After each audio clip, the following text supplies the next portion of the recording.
Phone করে বেকুব এক শিক্ষিকা, নিজের অ্যাকাউন্ট থেকে উধাও ৯৯,০০০ টাকা। এবার সাইবার প্রতারণার শিকার হলেন শিক্ষিকা ঝুমা চক্রবর্তীর স্বামী দেবজ্যোতি ভট্টাচার্য, বাড়ি রামনগর ৪ নম্বর এলাকায়।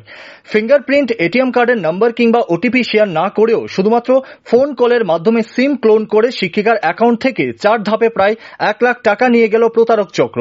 অভিযোগ শিক্ষিকার। ঘটনার বিবরণে জানা যায়, এক শিক্ষিকার এসবিআই অ্যাকাউন্ট থেকে প্রায় ৯৯,০০০ টাকা উধাও হয়ে যায় গত ২৩শে সেপ্টেম্বর। ওনার মোবাইলে কল আসার পর দেখতে পায় অ্যাকাউন্ট থেকে ৪ বারে এই টাকা কেটে নিয়েছে। এই বিষয়ে ব্যাংক কর্তৃপক্ষ এবং পশ্চিম থানার পুলিশ ও সাইবার ক্রাইমকে জানিয়েও কোনো কাজের কাজ হয়নি। ৬ দিন অতিক্রান্ত হওয়ার পরেও এখনো মিলেনি টাকার হদিশ। প্রতারিত শিক্ষিকা বলেন, কিভাবে এমনটা হলো তিনি বুঝতে পারছেন না। পরবর্তী সময় মুখ্যমন্ত্রীর কাছে দাবি তুলেন এই বিষয়গুলি যাতে গুরুত্বপূর্ণভাবে তদন্ত করা হয়। গত ২৩ সেপ্টেম্বর সকাল ৮টা ১৪ নাগাদ এসবিআই থেকে আমার এখানে ফোন আসলো। আমি এসবিআই দেখে ফোন ধরলাম। আমাকে বললো, ম্যাম আপনার অ্যাকাউন্ট থেকে তো এখনই ৪ বার ট্রানজাকশন হয়েছে, ২৪,৯৯৫, ৯৯৮ সামথিং, এমন ৪ বার। আপনি কি কোনো ট্রানজাকশন করেছেন? আমি বললাম, না, আমি তো কোনো ট্রানজাকশনই করিনি সকাল থেকে।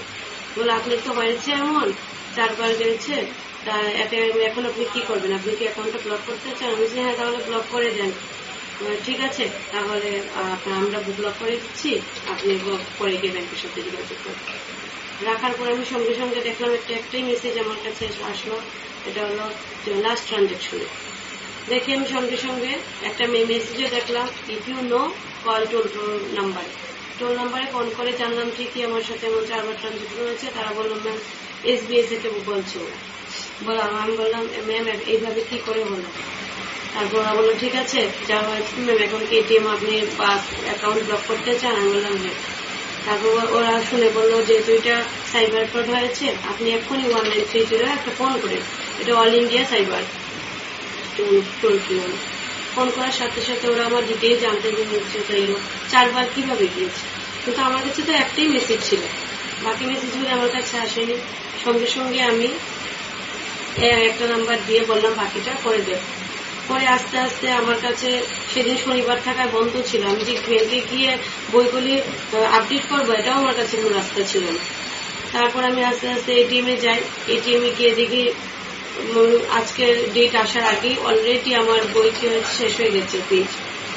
তারপরেও কিছু রাস্তা না পেয়ে আমি আলাদা পেজ লাগিয়ে তারপর দেখলাম লাস্ট ট্রানজাকশন আমার 4 বার, একদম ঠিকই ওরা যা বলেছে 4 বার ট্রানজাকশন হয়ে গেছে ওদের। তারপর আমি সঙ্গে সঙ্গে এইগুলি ক্রাইম ব্রাঞ্চকে আবার ফোন করে ডিটেলস জানালাম। ওরা আমাকে একটা নিজের নাম্বার দিয়ে বললো পুলিশের সাথে গিয়ে যোগাযোগ করতে, একটা এফআইআর করতে। বিকেলে পুলিশের সাথে আমি গিয়ে বললাম, যোগাযোগ করলাম। পশ্চিম থানার মধ্যে গিয়ে দেখা করলাম। তারপর ওরা আমাকে বললো, ম্যাম এখানে তো আমাদের কিছু করার নেই, আমরা এন্ট্রি রাখছি ঠিকই, কিন্তু ওটা ব্যাংকই পারবে শুধু রিকভারি করতে, আপনি পারলে ব্যাংকে চাপ দিন। নানা পদ্ধতিতে সাইবার প্রতারণার ঘটনা বাড়তে থাকায় সাধারণ মানুষ ইতিমধ্যে চিন্তিত। যে কোনো সময় সাইবার প্রতারণা যা খুশি ঘটাতে পারে। এই বিষয়ে সাইবার বিশেষজ্ঞদের আরো বেশি সক্রিয় হওয়া প্রয়োজন বলে মনে করেন বিভিন্ন মহল। কিভাবে সাইবার প্রতারণা সিম ক্লোন করে প্রতারণা করছে তা পুলিশ এবং সাইবার ক্রাইম ব্রাঞ্চকে দ্রুত তদন্ত শুরু করতে হবে। পাশাপাশি সাইবার ক্রাইম ঠেকাতে মানুষকে আরো সতর্ক হতে হবে। Bureau report, rising Tripura.